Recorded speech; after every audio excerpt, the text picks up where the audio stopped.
आऊज़ु बिल्लाहि मिनश्शैतानिर्रजीम बिस्मिल्लाहिर्रहमानिर्रहीम अस्सलामु अलैकुम या अली मदद।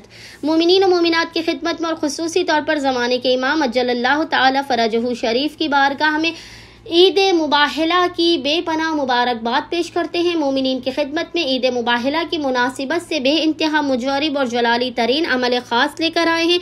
यह ऐसा अमल है कि इस अमल में मांगी गई दुआ की कबूलियत और मुश्किलात के खात्मे की गारंटी खुद खुदावंद मुताल ने ली है। इस अमल को करने वाले की हाजत किसी भी सूरत रद्द नहीं की जाती है।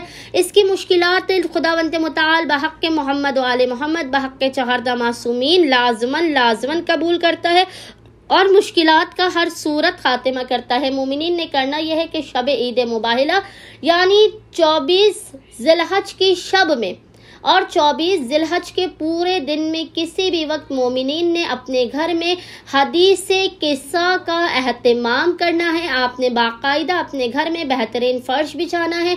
घर के तमाम लोग उस फर्श पर बेहतरीन लिबास पहनकर बैठेंगे। कोई भी एक शख्स बैठकर हदीस किस्सा की तिलावत करे, बाकी घर वाले उसको सुकून के साथ, इत्मीनान के साथ, यकीन के साथ सुनकर अपनी हाजात तलब करें। हदीस किस्सा की तिलावत करने के बाद मोमिनीन ने किसी भी मीठी चीज़ पर, शीरनी पर पंजतन पाक की नज़र दिलानी है। तमाम घर वालों ने उस मिठाई को, उस शीरनी को मिलकर तनावल करना है।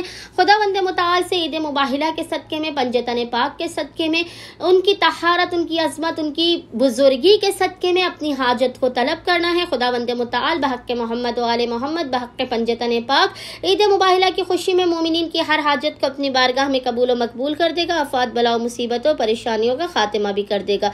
उम्मीद करते हैं कि मोमिनीन की अक्सरियत ईद मुबाहिला की शब में और ईद मुबाहिला के पूरे दिन में किसी भी वक्त हदीस किस्सा के इस मुजरिब व जलाली तरीन अमल को लाज़मन करेंगे और हमें अपनी दुआओं में याद रखेंगे। अल्लाहुम्मा सल्ली अला मुहम्मद व आले मुहम्मद व अज्जिल फराजहुम अजमईन।